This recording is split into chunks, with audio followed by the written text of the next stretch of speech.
佢問問嘅啫嘛。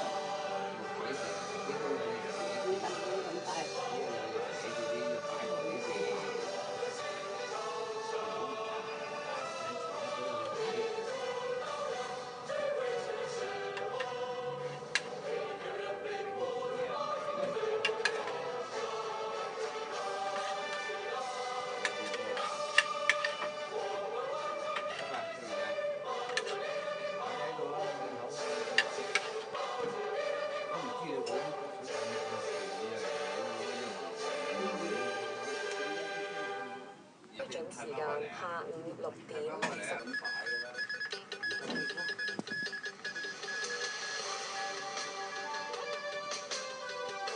政府未來10年嘅總房屋供應目標增加至48萬個單位。中電出年加電費3.1%，而港燈就維持不變。悉尼挾持人質事件流血結束，2個人質死亡，而被擊斃嘅槍手並唔喺恐怖分子監察名單入邊。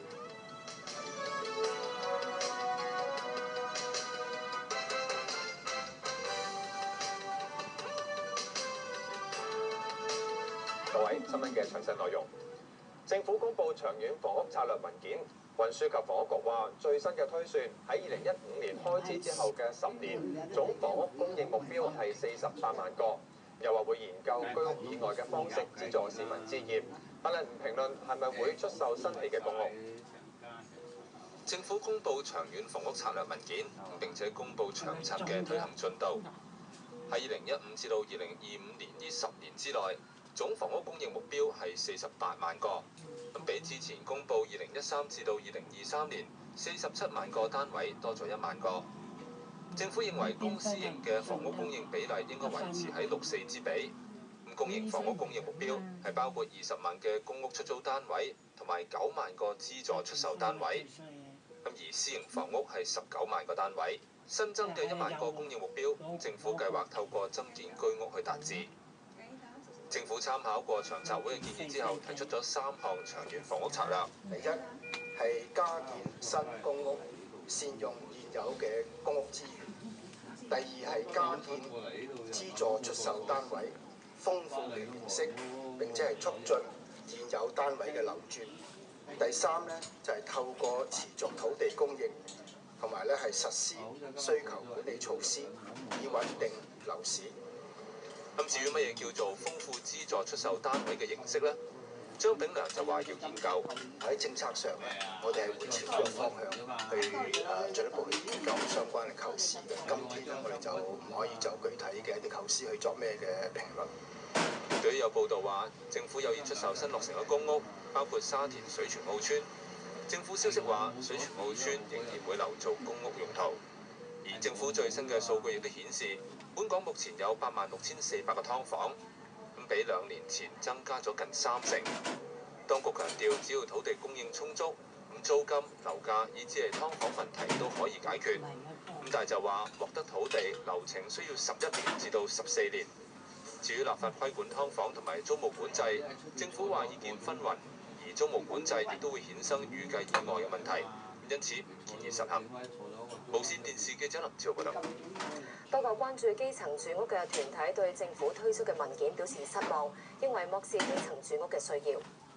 收貨！長策唔收貨！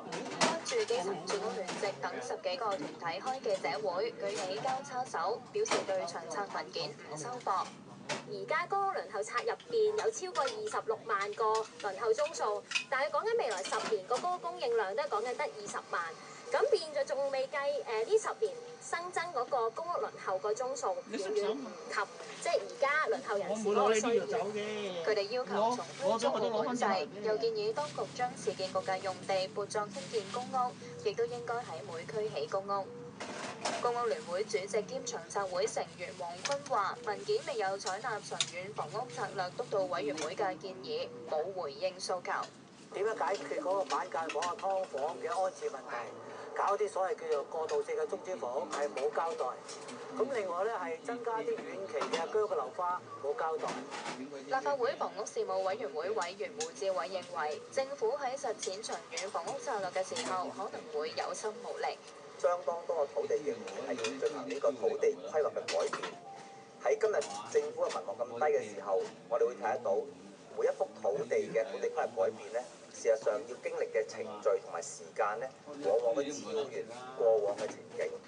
主席麥美娟就歡迎政府嘅計劃，期望目標多起嘅1萬個單位可以幫助夾心階層置業。佢哋剛剛係超過咗申請公屋嘅入息上限，佢上唔到公屋，但係佢又唔能夠喺私人市場嗰度咧購買物業或者係買居屋。咁佢哋唯有咧就係喺私人市場嗰度租屋，但係交咗好貴嘅租金之後咧，其實就真係冇錢剩㗎啦。佢哋唔能夠咧儲蓄到佢哋嗰筆嘅首期。佢希望政府能夠盡快落實計劃。無線電視記者陳日思報導。中電出年加電費3.1%，而港燈就維持不變。嗱，而家咧撳個電掣咧就會着燈，真係好方便㗎。不過電錶就已經開始計錢㗎啦。全港現時係有2套收費，新界九龍係由中電負責供電，基本電價同埋燃料費加埋，每度電嘅總電價大概係個1。咁至於咧港島嗰方面就係由港燈負責㗎，總電價每度電大概係個3，貴過中電。不過啦，兩電嘅電費差距將會收窄，原因係港燈繼今年凍結電費之後，出年會繼續凍結，而中電今年加完電費，出年係會再加㗎。出年電費調整焦點在於中電，中電話出年平均基本電價每度電減1.2仙，而燃料價格就加4.6仙，令到總電價上升至到每度電1蚊1毫4仙2，即係加3.1%。不過大概36%低用電量嘅住宅用戶同埋4%小型工商用戶嘅電費就會維持不變。2015年中電嘅排放上限咧，大家睇到中間嗰張圖咧，係會大幅降低35%至65%不等。咁由於呢一個排放上限大幅減低咧，我哋係要增加使用多啲天然氣。咁喺15年咧，我哋預計係要比14年咧係燒多差唔多1倍嘅天然氣，咁導致到我哋嘅燃料支出咧係上升50%嘅。中電曾經預測要加電費1成幾，最終只係加3.1%。中電解釋係由於近期燃料費下調，同埋採用多項措施減少用比較貴嘅天然氣。至於一早表明會凍結收費嘅港燈，收費仍然比中電貴。港燈就強調，而家沿用嘅利潤管制協議有佢嘅好處。即使近年嘅天然氣發電量增加咗1倍，電價依然相對穩定，而且較其他地區便宜。港燈強調會努力維持凍結後年嘅電費。最後提一提大家啦，所有電費調整將會喺出年嘅1月1號生效。有能源諮詢委員會成員認為，喺2018年兩電同政府談判續約之前，電費加幅會保持溫和。中電出年加電費3.1%，市民點睇咧？3點嘅加幅，我覺得係叫做唔算高咯，正常咯，我覺得係。點解？只要唔多過於通脹嘅話，我自己就接受。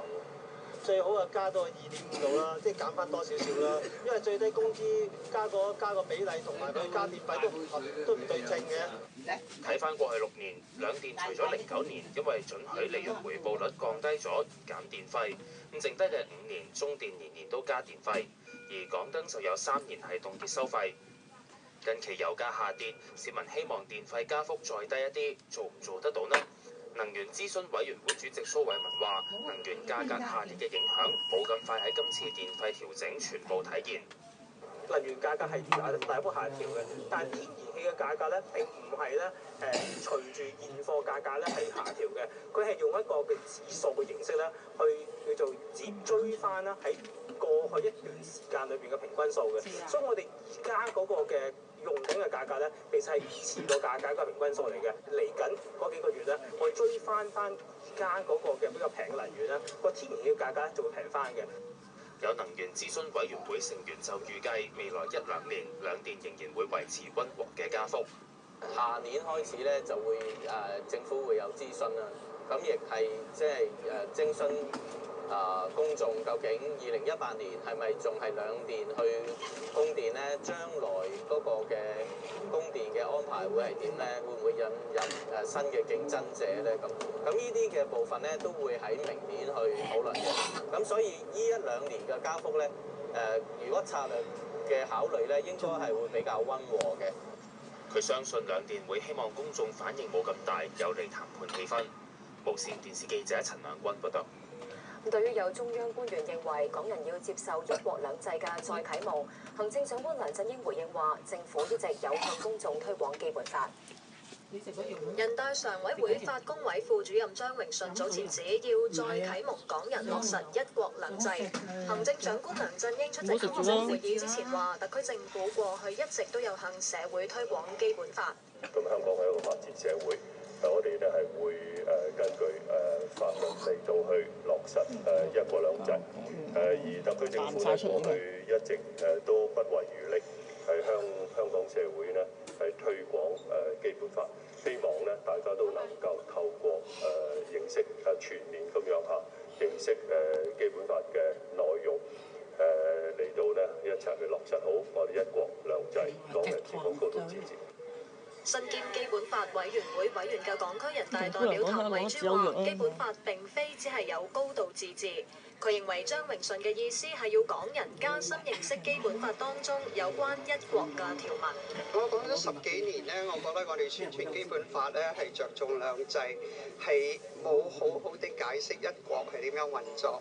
基本法裏邊咧唔係淨係講香港享有高度自治權，佢亦都話俾你聽咧係中央地方關係。而中國社科院法學所副所長莫紀宏出席同一個活動嘅時候話：港人對憲法認識唔深，認為港府要加強宣傳。無線電視記者鄭思婷報導。澳洲悉尼挾持人質事件結束，包括槍手在內3個人死，另外4個人受傷。當局話佢有多次嘅犯案記錄，但並唔喺恐怖分子嘅監察名單裏邊。持續16個鐘嘅悉尼人質事件流血告終，午夜過後多個人質成功逃出。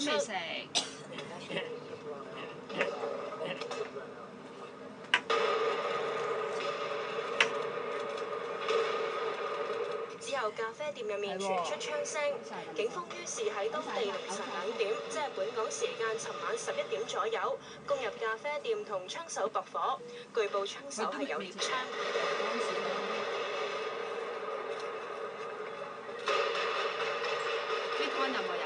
警員又向咖啡店掟震撼彈。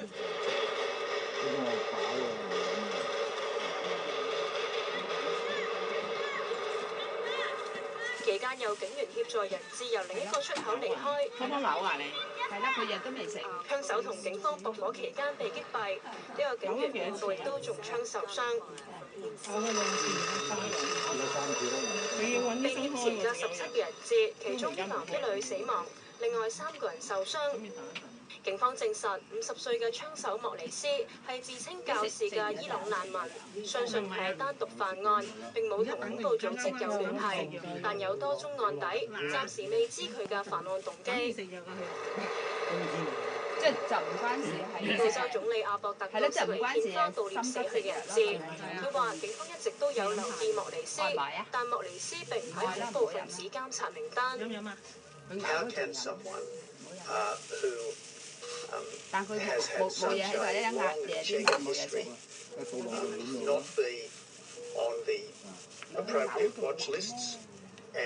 唞下先啦，唔好飲住啦，唞下先。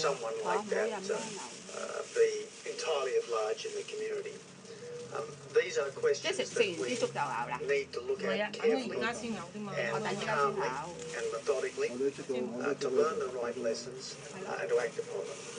佢又讚揚悉尼市冷靜應對事件，應對時感到驕傲。